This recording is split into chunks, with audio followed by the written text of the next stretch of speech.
Bonjour à tous et bienvenue dans ce nouvel épisode de notre web-série qui décrypte les enjeux et les grandes tendances du développement d'une stratégie digitale et omnicanale.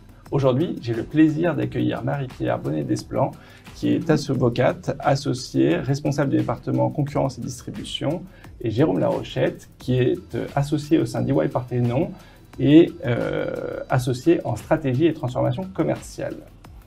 Nous avons vu dans un précédent épisode que ce qu'était exactement l'omnicanalité. Jean, vous avez évoqué un bon point, effectivement, le droit de la concurrence. Marie-Pierre, vous pouvez nous dire un petit peu comment est-ce que ça vient influencer la stratégie des entreprises?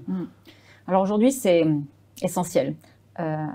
Implanter une offre Internet dans un réseau de distribution, la réponse, elle est dans le droit de la concurrence, quasiment, et dans le contrat, mais beaucoup dans le droit de la concurrence. En fait, il y a deux hypothèses. Première hypothèse, qui est assez simple, c'est la marque, le réseau, distribue ses produits par elle-même, via des succursales. Donc, elle maîtrise. Elle n'a pas de distributeur indépendant, elle travaille avec des succursales et elle maîtrise complètement la distribution. Je dirais que dans ce cas-là, implanter une offre Internet est relativement simple. Vous avez évoqué, Jérôme, tout à l'heure, la question de la cohérence. Et la cohérence entre la distribution physique et la distribution digitale, elle est simple. C'est la marque qui le fait, puisqu'elle maîtrise les deux canaux. Donc, pas de problème pour elle d'assurer cette cohérence des produits qu'elle met en vente, des gammes, des prix et des politiques de promotion. Pas de problème. C'est relativement facile. Lorsqu'elle met en place du click and collect en magasin, pas de souci non plus, puisqu'elle est propriétaire des stocks. Donc, pas de problème pour à la fois que la vente soit faite sur Internet et le stock est prélevé en magasin. Elle est propriétaire du stock. Globalement, ça s'organise assez facilement. Là où un problème apparaît maintenant, c'est le géoblocking. Le géoblocking, qui est une règle de droit de la concurrence. Le géoblocking, qu'est-ce que c'est? C'est en fait rien d'autre que le marché européen, le marché unique. En fait, on considère qu'il ne peut pas y avoir de frontières au sein de l'Union européenne et qu'un client d'un pays doit pouvoir acheter auprès du fournisseur de son choix, quel que soit le pays du dit fournisseur. En fait, il doit pouvoir acheter là où l'offre lui paraît la plus intéressante. Or, en digital, les sites Internet ont tendance à avoir un .fr, un .it, un .de, et donc à sectoriser l'Europe avec un site par pays. Et un client allemand sera, jusqu'à présent, été invité, lorsqu'il se connectait sur un site français, il était redirigé vers le site allemand. Donc, on recrée par le digital ce qui existe en magasin physique, à savoir des frontières. Aujourd'hui, ce n'est plus possible. L'Europe est intervenue, enfin le droit de la concurrence communautaire est intervenu pour interdire ces pratiques de géoblocking. La conséquence, qu'est-ce que c'est?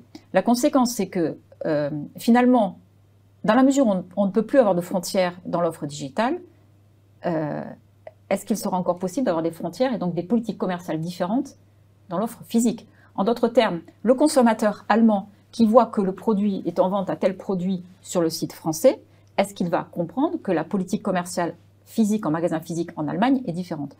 Et donc là, on voit les marques, les entreprises se poser la question de mettre fin à un système de territorialité des politiques commerciales et d'arriver à une politique unique, au moins au niveau communautaire, à la fois digitale et physique. Donc en fait, c'est un problème de cohérence. Là, c'est pas un problème de cohérence physique, et oui, c'est un problème de cohérence physique et digitale, mais c'est aussi un problème de cohérence territoriale.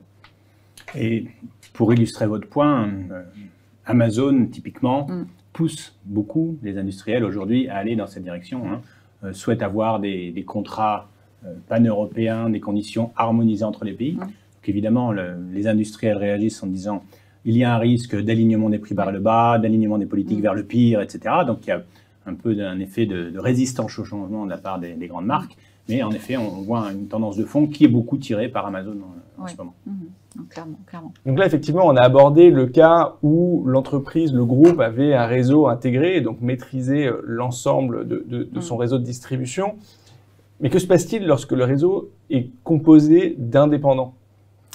Alors là, la mise en place de l'omnicanalité est un peu plus compliquée. Alors, plus compliquée, pourquoi? D'abord parce qu'il y a parfois une certaine réticence des indépendants qui voient le franchiseur, par exemple, proposer un site internet et au départ, ils voyaient le franchiseur comme un concurrent. il va me prendre des ventes. Et donc on sentait une certaine réticence des indépendants, qui eux étaient essentiellement en magasin physique, à voir le franchiseur ou la tête de réseau proposer une offre digitale, donc omnicanal. Il me semble que cette réticence s'est estompée avec le temps, parce que finalement, les distributeurs physiques ont compris que finalement, il y avait une interdépendance et que le digital et le physique s'enrichissaient réciproquement. Et notamment, le click and collect permet à des acheteurs digitaux de se rendre dans le magasin pour acheter le produit. Ça fait du trafic, ils rentrent dans le magasin, ils achètent. Donc, il me semble que cette réticence des franchisés et des distributeurs indépendants est en train de s'atténuer fortement. Le deuxième point de difficulté, c'est un problème plus technique. C'est dans le click and collect. Quand vous avez un réseau de distribution de vêtements, par exemple, la consommatrice ou le consommateur va, sur son canapé, commander un vêtement et va vouloir aller le récupérer dans un magasin à proximité. Si le magasin est un magasin indépendant, n'est pas le même vendeur que le site auprès duquel elle a acheté, il va falloir, le distributeur va prélever le produit, la robe, le pantalon, la veste, il va le prélever de son stock alors qu'il n'est pas le vendeur. Et là, ça implique quelques organisations. Alors, ça s'organise, hein, ça s'organise, mais ça implique une organisation au sein du réseau avec une série de ventes, de reventes entre les franchisés et le franchiseur, entre les distributeurs et la tête de réseau. Ça s'organise, mais c'est assez complexe. C'est assez complexe d'un point de vue juridique, comptable et fiscal. Donc ça, c'est le deuxième petit écueil qui est de mettre en place un click and collect dans un réseau d'indépendants. La troisième difficulté, qui est la difficulté essentielle, c'est la cohérence dont vous parliez, Jérôme. Comment assurer la cohérence alors que l'offre est faite par la tête de réseau sur le site internet et chacun des magasins est censé être indépendant et mener sa propre politique commerciale? C'est là que le droit de la concurrence intervient. En droit de la concurrence, il y a deux principes. Le premier principe, il est très simple, c'est le prix d'un produit est fixé par le vendeur du produit. Par conséquent, le prix du produit en magasin, si le magasin est exploité par un indépendant, est fixé par l'indépendant en question. Bon, il y a d'autres techniques de vente qui sont le contrat de commission et autres, mais bon, globalement, c'est cela. Il existe un deuxième principe en droit de la concurrence qui s'applique, c'est que la tête de réseau ne peut pas interdire à un distributeur d'offrir également ses produits sur Internet. Si on cumule ces deux principes, on aboutit à une situation qui, pour la tête de réseau, est assez complexe. Comment va-t-il implanter une offre digitale alors que les distributeurs peuvent avoir la politique qu'ils veulent en matière de produits, de gamme et de prix, et alors qu'il ne peut pas interdire, donc dans leur magasin, mais alors même qu'il ne peut pas leur interdire d'appliquer également cette politique tout à fait personnelle sur Internet également. Situation assez compliquée. Dans un réseau d'indépendants, on voit donc toute la complexité pour mettre en place cette offre digitale. Donc dans ce contexte, selon vous, quelles sont les difficultés à surmonter pour mettre en œuvre cette stratégie omnicanal? Bon, il y a des difficultés, mais pourtant l'offre omnicanal, elle est indispensable, Jérôme. On est d'accord. Bon. En fait, on voit deux politiques de la part des marques et des réseaux, deux politiques digitales. La première, c'est la tête de réseau monte un site de vente. Il va vendre lui-même les produits. Il va devenir un peu concurrent de ses distributeurs, mais c'est lui qui va prendre en main l'offre multicanal. Comme il a les moyens de le faire, il va faire un beau site, un site bien référencé, qui est le site officiel de la marque ou du réseau. Donc, c'est un site qui, en général, fonctionne bien. Le problème, c'est qu'il ne peut pas non plus interdire à ses distributeurs d'avoir leur propre offre Internet. Et donc, il est tout à fait possible que certains distributeurs développent également un site Internet de vente. Et donc là, on va avoir un problème potentiel d'incohérence entre l'offre qui sera sur le site, entre guillemets, officiel de la marque et l'offre de certains distributeurs qui peuvent, par exemple, entre guillemets, casser les prix. Bon.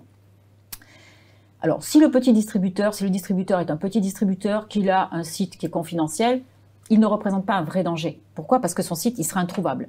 Pour qu'il soit visible, son site, il faut que soit il le référence. Or, pour référencer un site, il faut payer, ça coûte très cher. Et donc, peu de petits distributeurs engagent cette dépense. Soit il se fait héberger sur une marketplace notoire. Exemple, Amazon, que vous évoquiez tout à l'heure, mais il y en a d'autres. Et là, en hébergeant son offre sur une marketplace notoire, son offre est diffusée, je ne vais pas dire mondialement, mais presque. La diffusion est très large. Et là, cela peut poser un problème à la marque, à la tête de réseau, parce que là, on vient en conflit, cette offre vient en conflit avec l'offre de la tête de réseau. Donc, mais c'est pourtant un choix que font beaucoup de marques. Alors, elles essaient aujourd'hui d'interdire, alors d'abord de décourager leurs distributeurs d'aller sur les marketplaces, voire de leur interdire d'aller sur les marketplaces. Alors, je ne vais pas rentrer dans un débat très technique. On a la jurisprudence qui commence à poindre sur le sujet. On a un projet de réforme du règlement qui organise la distribution en Europe, qui prévoirait la possibilité pour une marque d'interdire à ses distributeurs d'aller sur une marketplace. Mais bon, je pense qu'il faut vraiment émettre des réserves. Ça sera soumis à condition et il faudra le justifier. Mais en tout cas, c'est en train d'évoluer. Donc les marketplaces, effectivement, peuvent présenter un danger pour les sites de marque. Et la deuxième formule que l'on voit dans les réseaux de distribution, ce n'est plus un site de vente de la part de la tête de réseau. La tête de réseau ne vend pas, elle devient elle-même marketplace. C'est-à-dire qu'elle devient la marketplace du réseau. Et elle héberge les offres de ses franchisés, par exemple. Donc les franchisés sont assez contents. Ils ont chacun leur offre. Ils peuvent offrir des produits différents. Et la marketplace, la tête de réseau héberge ses offres. Alors, avantage, inconvénient. Avantage, c'est qu'on respecte le droit. Puisque là, on canalise un peu, on respecte le droit. Les distributeurs sont contents parce qu'ils font eux-mêmes les ventes. Inconvénient, c'est que les consommateurs ne comprennent pas bien pourquoi, s'ils achètent le produit auprès du franchisé à Nantes, il coûte 103 €. S'ils l'achètent auprès du franchisé qui est à Bordeaux, il va coûter 115 €. Il y a une incompréhension et éventuellement une petite guerre des prix qui peut apparaître, qui ne satisfait pas tout le monde, bien que ce soit ce qui est recherché par le droit de la concurrence. Des problématiques aussi pour assurer le click and collect, parce que ça veut dire que finalement l'offre, elle redevient régionale. Donc c'est un peu compliqué. La plupart des réseaux ont choisi la première option qui est le site de vente, mais on voit quand même on voit quelques sites de réseau qui sont des sites marketplace et qui peuvent fonctionner. Merci Marie-Pierre, on le comprend. Le sujet du point de vue législatif n'est clairement pas évident. On l'a dit tout à l'heure également, du point de vue de l'acquisition de compétences, des transformations que cela implique pour les entreprises, c'est également extrêmement complexe, parfois long. Ne s'improvise pas Amazon, Zalando ou même Carrefour qui veut. Voilà, une marque ne devient pas un distributeur immédiatement. Ça fait appel, on a dit, à des compétences, notamment en termes de maîtrise de la donnée, mais pas seulement. Si on prend un petit peu de recul, on peut se dire qu'il y a deux sujets sur lesquels on a encore beaucoup de questions que cette omnicanalité, cette digitalisation pose. L'un du point de vue strict de l'entreprise, puis l'autre qui est un petit peu plus du point de vue sociétal. Donc, sur la partie entreprise elle-même, le commerce traditionnel, la distribution traditionnelle amène un rapport au temps long et la construction via des investissements d'un réseau de distribution. Voilà. On crée des assets, on crée de l'immobilisation, on a un retour sur investissement qui est réel mais plus long. La digitalisation fait que on va beaucoup plus vite, il y a besoin de moins de choses. Avec quelques centaines ou milliers d'euros, on peut créer un site et une offre et une idée qui marche. Voilà, donc le rapport au temps et au risque de ces entreprises qui viennent d'un commerce traditionnel et d'une gestion de marque traditionnelle vers le digital est posé. Donc comment évaluer ces entreprises et comment s'assurer de leur pérennité. Le deuxième sujet au sein même de l'entreprise, c'est évidemment les profils et les types de compétences qui vont travailler sur le digital et celles qui travaillent depuis des années, voire des décennies sur le commerce traditionnel, ne sont pas les mêmes. La deuxième catégorie étant bien souvent un peu réfractaire et résistante au changement. Comment est-ce qu'on fait fonctionner ce modèle opérationnel mixant ces différentes personnes qui ont des objectifs différents, qui ont des habitudes et des méthodes de travail qui n'ont strictement rien à voir. Là, il y a un vrai challenge, un changement culturel à voir pour ceux qui sont là depuis plus longtemps, et puis aussi quand même une forme d'acceptation des digital born, d'accepter le fait de travailler dans une grande marque et de rester fidèle aux principes fondamentaux de cette marque. Voilà, donc ça c'est au bornes de l'entreprise. Maintenant, si on élargit encore un petit peu plus le débat, c'est qu'est-ce que ce digital amène concrètement du point de vue sociétal. Donc on a très bien compris que le consommateur est de plus en plus pressé, veut plus de services, veut plus de mon offre customisée dans 10 minutes au pied de chez moi. Donc ça, qu'est-ce que ça importe du point de vue société? Est-ce que c'est les projets de centre-ville que nous promettent les gouvernements, les maires? Parce qu'on voit très clairement qu'il y a un mouvement de balancier qui était de plus en plus, il y a quelques années ou décennies, vers les centres commerciaux en dehors des centres-villes. On prenait la voiture, on se déplaçait, on faisait de grosses courses. Aujourd'hui, on revient vers le centre-ville, on veut tout de suite, et on voit passer ces camions ou ces livreurs de dark store, de dark kitchen, justement, dont on parlait tout à l'heure, qui embouteillent, qui, d'une certaine façon, ont une empreinte carbone, une empreinte de pollution et d'encombrement des centres-villes importants. Donc voilà, il y a aussi cet aspect-là qui va devoir être mis en cohérence. Ce ne sont pas que les marques qui réinventent leur modèle de distribution, etc. Mais c'est aussi ce que ces marques sont capables de proposer. On entend bien entendu dire que toutes les marques sont extrêmement préoccupées par ces sujets de RSE, de responsabilité sociétale. Bon, bah, là, typiquement, en poussant le digital à l'extrême sans aucune raison et sans avoir la conscience de ce qu'on amène en amenant plus et plus de services, voilà. Ça, je pense que c'est une question aussi qui mérite d'être posée. C'est une vraie question, effectivement, et qu'on abordera d'ailleurs dans l'un de nos épisodes de notre web-série. Merci infiniment à tous les deux pour votre éclairage sur ce sujet complexe mais passionnant, et à très bientôt dans un prochain épisode de notre web-série.